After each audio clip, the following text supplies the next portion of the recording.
Hello, traders. FX Pip Collector here. Today is Monday, August 18th, and this is my analysis for the Euro US dollar, and we are on the daily time frame. So on the daily time frame, like I've been saying, I still think there's a chance this is the end of a pullback right here. If that is the end of a pullback, it needs to continue to maintain upward momentum.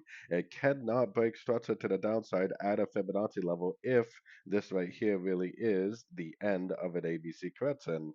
If it does break structure to the downside at a Fibonacci level, that's what's going to tell us that we're either going down for another leg, or this is going to possibly turn into like a more complex correction, like a WXY or something like that.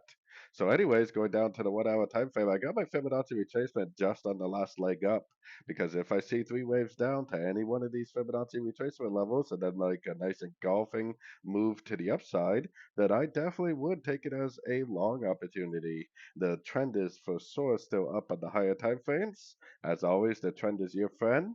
So, looking for Fibonacci bounces and golfing moves to the upside to continue to trade with the longer time frame trend. So, anyways, don't forget to check out my website linked over here in the corner. And as always, thank you for watching and happy trading.